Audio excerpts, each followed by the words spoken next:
Begin? Yeah, sure. So our first speaker, whose name I cannot pronounce in Flemish, is from the University of Canterbury in New Zealand, who speaks on the product of elements with prescribed trace. So please go ahead. Yeah, thank you. So I'm Geertrui van de Voorde. That's how you pronounce it. And I'd like to tell you something about some work I've been doing 2 years ago now with John Shiki from UCD Dublin and Felipe Volo from University of Canterbury, just in my neighboring office. So this is a conference essentially dedicated to number theory. I'm not really a number theorist, so this is the closest that I've ever come into that area. And actually my research is in finite geometry, and we'll see how I ended up doing some research in finite field theory. So what brought me there? So here's the overview. Well, obviously I'll address the main question and then see how this question is also related to another problem, namely that of finding irreducible polynomials with some prescribed coefficients, which is kind of a classical type of problem. And then how I got involved in it, which has to do with directions determined by a polynomial, and then some relation with Pn functions and the results. So here's our main question for today. So vaguely speaking, what can we say about product of elements with prescribed trace? Now, what do I mean by that? Obviously, I have to tell you what elements are or what I mean with the trace map. So the elements I'm talking about today is just elements of your finite field fq to the n. So if you want to, you could also just say this is df q to the n, finite field with q to the power n elements. Now the trace map that I'm considering today is just, it's not the absolute trace to the prime field, it's the trace map to the field gfq. So it goes from fq to the n to gfq, and it takes an element as its well, images on a Frobenius map to one another. So we all know that. This is our trace map. And actually, if you would go and have a look at the paper that we wrote, it's a little bit more general than that, but I stick to the finite field case because that's the one that brought me there in the beginning. So you can do a lot of these things for arbitrary fields too, if you really want to. So, well, just remind you that the trace map is indeed an FQ linear map, and that will come back because that's our, well, essentially one of our favorite FQ linear maps. And the reason that's one of our favorites is partially because, well, every rank 1 FQ linear map looks a bit like a trace map. It looks like something of the form number of times the trace map of beta x, where beta lies in your big field. So since you can describe every rank 1 FQ linear map like that, you can describe your rank 2 and rank 3 things as sums of these traces. So that's why these trace maps popped up everywhere. So a little bit more precisely, this is our main question. Given 2 elements in my small field, I will say FQ is my small field and FQ to the n is my big field. So AB in my small field, can I find 2 elements x and y in my big field with prescribed trace, meaning saying the trace of x is this A, the trace of y is this B, and such that their product makes up a fixed element alpha in FQ to the n. So can I find x, y, and alpha such that the product of x and y is alpha and that I prescribe the traces to be fixed? Now, in order to write this a little bit more concisely, we will just put the set of elements with a fixed trace lambda to be T lambda. So that's just the set of all elements in your big field that have this lambda as trace. And then you can write the same question down as asking yourself, well, is this alpha from my big field? Is this contained in the set TA, TB? So these are all the product of all elements with, on one hand, trace A and trace B. You multiply them all together and you wonder whether alpha is in there.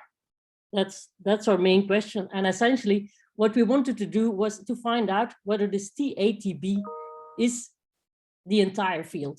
Can we write every element like that? Can we find a solution for every alpha? Now, remember the trace and FQ linear map.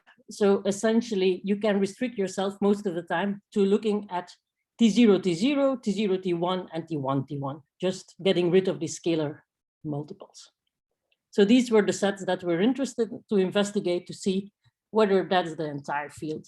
And now, obviously, your main question should be, because I've been talking for 4 minutes now, why on earth do you want to do that?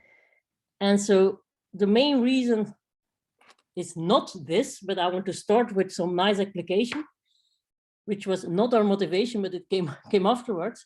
Now that's something that I assume you kind of guess or know already, that, well, if n is prime, then you can write the element 1 as a product of 2 elements with prescribed trace lambda and mu, if and only if you can find this irreducible polynomial of the correct shape. So the second coefficient should be then lambda, and the ratio of the second to last and the last should be mu. Thinking about it, you're looking for an element that it's that you're prescribing its trace and the trace of its inverse. And if you can find a reducible polynomial like that, you're done. So this was not our motivation, because this is like a well-known problem, and obviously there's a lot of nice and good results for that. And I'll just show you like one slide with way too much text on it that has some results in that direction.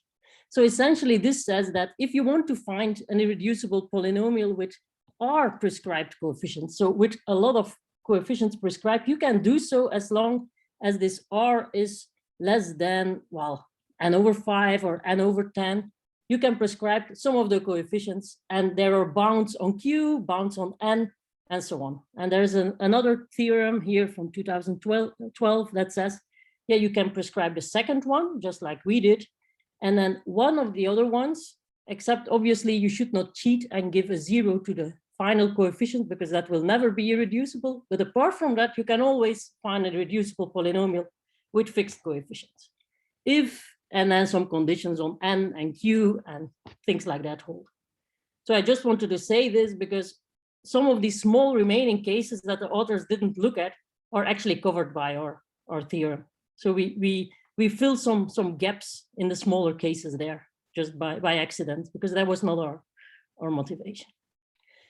So the answer to the question why is, well, coming from finite geometry, as I said, and it was motivated by studying the value sets of linearized polynomials. And I'll tell you why I wanted to do that. So it's related to all kinds of things that are interested from a finite geometric point of view. Blocking sets, MRD codes, linear sets, KM arcs, semifields, PN functions. These are things that have been studied. And in each of these topics, we find actually a relationship with this trace problem and then some results. And so this trace map is, as I said, our favorite classical example of a linearized polynomial. So finally, I can get started with some geometry. So what are we actually trying to do? We start from a point set in, well, the affine part of a projective plane. So we take some points on there and we embed this affine part in the projective plane itself. So it looks like that. We have a projective plane over the finite field FQDDN. So that means my coefficients, my coordinates belong to the field FQDDN.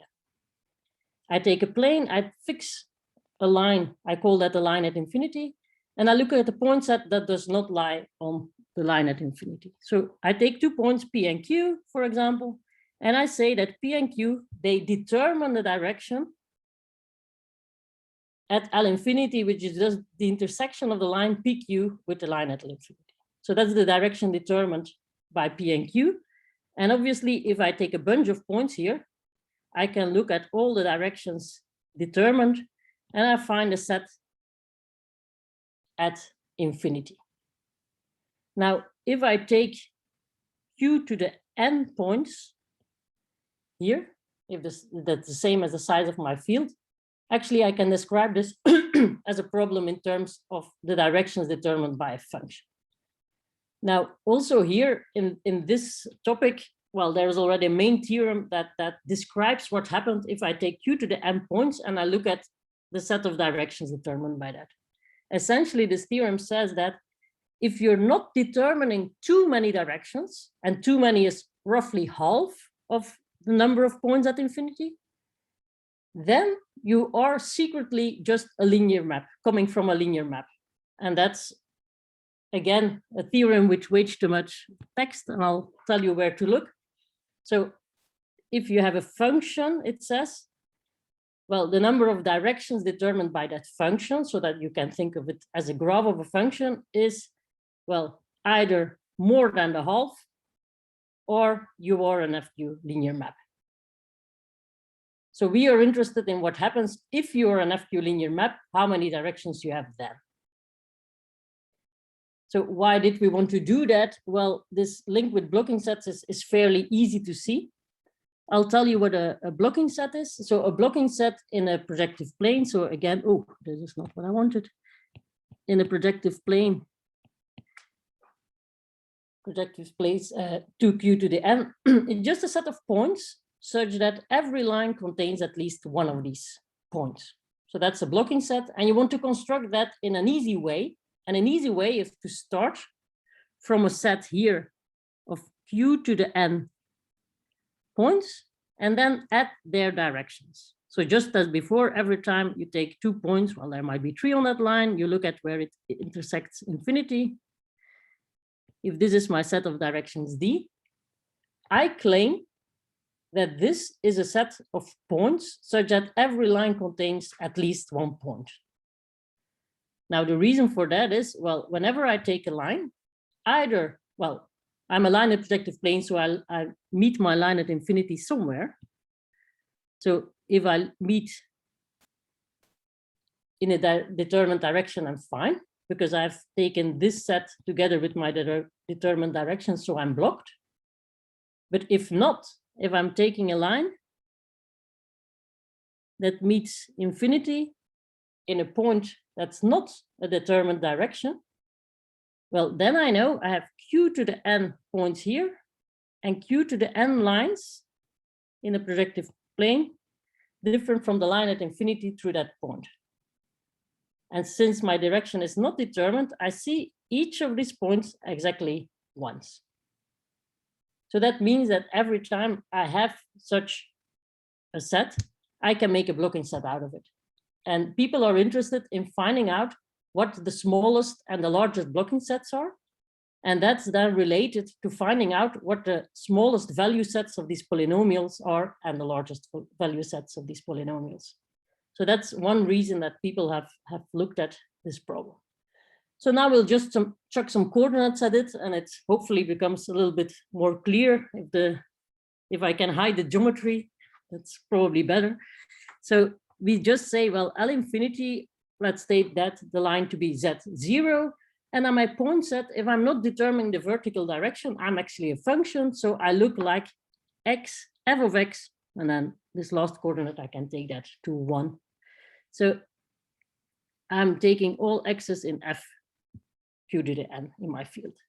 So the set of directions, well, you can easily describe that. This is the set of directions. And obviously, if f is an fq linear map, f of x minus f of y is f of x minus y. So if this is an fq linear map, this my set of directions just looks like this, which brings me to finding out what the value set of that set D is, because I want to find out how many directions I have. So I want to find out what the value set is of this f of z over z. Now, geometrically speaking, we call this set of points at infinity when f is an fq linear map, we call that an fq linear set. That's not a big surprise. So that's a set that looks like this. So it looks like x, f of x, where x lies in your field, and it's in a projective line. So that means that these coordinates, x, f of x, these are couples, but you're in a projective line. So that's up to scalar multiple. Scalar multiple defines the same projective point. And you want to find out what the size of this set is. And obviously that means you have to take into account how many times every multiple is counted. So the size of that is just the size of f of x over x, because, well, x f of x, this point up to scalar multiple is obviously the same as 1 f of x over x, yeah? So every point can be written like this, and you're counting how many times you see f of x over x, the same value. Just, you're looking for the size of that. Now, first thing to note, what's the maximum that you can get? Now, the maximum number of values that this can take, if you're a linear map, well, you have q to the n minus 1 non-zero values, and every scalar multiple definitely gives you the same point. So this is the maximum. And you can see easily if you take f of x to be x to the q, which is an FQ linear map, your favorite Frobenius map, then you end up with exactly this many directions. So this is the size of this linear set, and this is the maximum that we can get. And this also gives you the largest possible ready-type blocking sets. And then as a mathematician, you have to ask yourself, if you see something achieving a maximum, is this the only way that you can do it? Is f of x, x to the q, is this the only function that's an FQ linear map that determines so many directions, the maximum number of directions? Now, since I ask it like that, it's clear that the answer will be no, because otherwise it would be a little bit boring. So vice versa, you want to find out, well, which linearized polynomials behave like that, and you call them scattered if they have exactly that size, if their value set has that size. Now, I already said that x to the q is an example. It's definitely not the only one, and it's like an ongoing research area. There are other examples, and a lot of this has been brought, well, back to life, I'd say, because Shiki showed that a scattered linear set is in one-to-one correspondence with a particular type of rank distance codes, namely the best ones, the maximum rank distance codes, which are the ones that meet the singleton bound. So that's why a lot of people are now trying to construct new scattered or infinite families of scattered linear sets, because that gives you infinite families of maximum ring distance codes, which are different from the classical Gabby-Doolin code. So this x to the q gives you the Gabby-Doolin construction, which is known in the 1970s, and every new scattered one gives you a new maximum random distance code. Now, I was talking about the trace, so I want to look at the other side of the spectrum, and you'll see that trace map determines the fewest number of directions. So why is that? Well, the set looks then as x trace of x. How many points do we find in that set? Well, on one hand, you have all the ones that have the second coordinate 0. So this is all going to the point 1, 0. So that's 1 point. And then all the ones that come from an x which has not trace 0. So T0 was the element with trace 0, right? So x, where x has not trace 0, these are all different. So you find q to the n minus 1 plus 1 points on your line if you're determined by the trace map. And this is actually the minimum number possible, but just like in the maximum case, there are other examples. Now you have to be a little bit careful in stating this. It's the minimum possible number of directions if your map is strictly FQ linear, which means you're not an FQ squared or an FQ cubed linear map. And now we're finally to the problem that I wanted to solve. Namely, well, if you look at this linear set determined by a trace map, we have a name for it in finite geometry, we call it a club. And I wondered whether there exist two disjoint clubs. That was my question, what I came up with. I wanted to find, well, can I find two disjoint clubs? So your club is this, and then another club is anything that's equivalent under the group to it. Can I find two disjoint clubs? And if you now write down what the properties are, you're looking for two sets, a set x trace of x, and the other one, you can write it as alpha trace of y, y. Well, there's disjoint if there's no point in comma. So if this is always different, this ratio of the second over the first one. And rewriting this says that, well, this product should not have solutions in x, y, and alpha. Now, I hope you kind of see it coming already, where you're going to my problem from the beginning. Because if you look at x over trace of x, the trace of that element is just 1. So I've written it down on the next slide. The trace of x over trace of x, yeah, that's 1. And so you can rewrite your problem in saying, well, I can find these two disjoint clubs if and only if there is an alpha such that alpha does not belong to T1, T1. And that was my problem from the very beginning. Namely, well, is there an element that I cannot write as the product of two elements with trace 1? And if I can find this alpha, I've found my two disjoint clubs that I wanted to find. And now here's a sneak preview to the results. Well, you can find these disjoint clubs when n is small, 2 and 3. You cannot find it when n is at least 5. And then for n is 4, there's something annoying going on. And I'll tell you exactly what's happened in 4 minutes or something like that. Just want to indicate what it has to do with Pn functions. Now, a Pn function is, we have looked at linear polynomials at this point of time. A Pn function is perfectly nonlinear. So Pn is perfectly nonlinear. It's the other side of the spectrum. It's as nonlinear as you can be. And you can define it as a function such that f of x plus a minus f of x is a bijection for every a. So the first thing you have to think about is, well, can you always find such functions? Well, you can only do it if q is odd. And people are interested from that it comes from cryptanalysis of certain ciphers. So people are looking at Pn functions, and a way of constructing Pn functions is from something else, which has been studied within finite geometry and other areas, and that's semifields. Now, all these things like quasi-fields, semifields, near fields, I always have to look up what kind of properties you're kicking out from your field. But a finite semifield, as we define it, is something that's not necessarily associative, the multiplication, but it's a division algebra. And you can always describe that as, well, fq to the n with some bilinear multiplication, but you have to make sure that the product is never 0 for non-zero elements.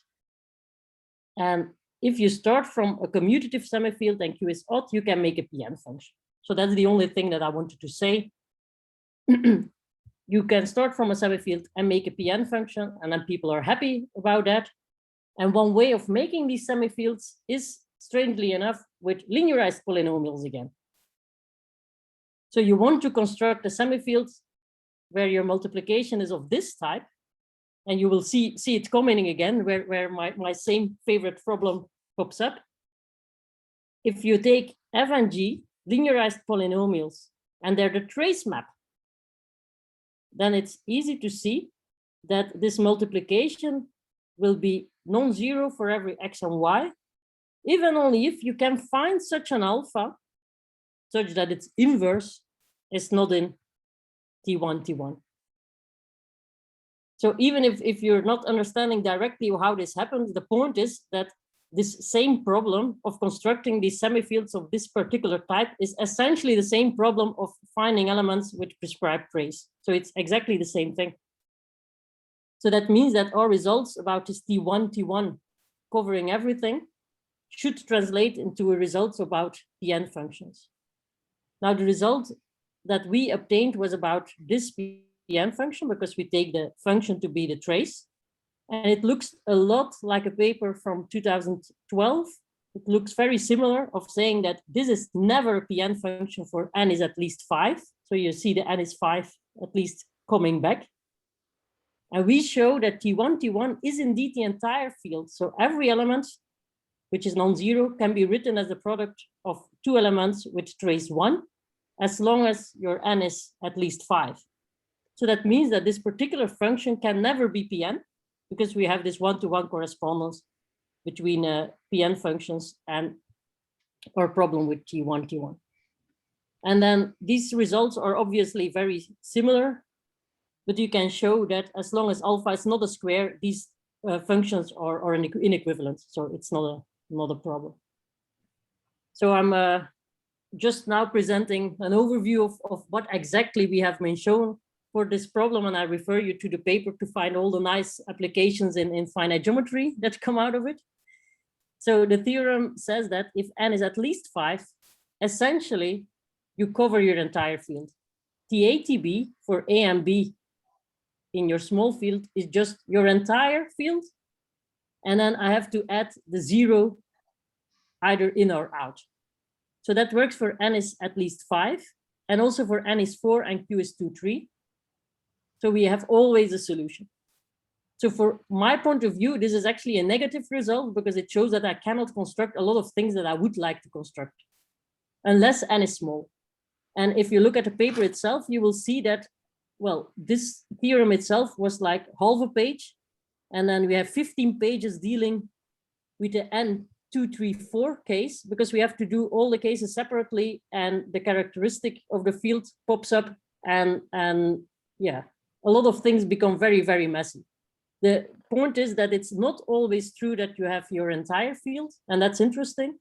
And in the cases that it's not true, we checked whether this 1 is in there because that's related to the polynomial question.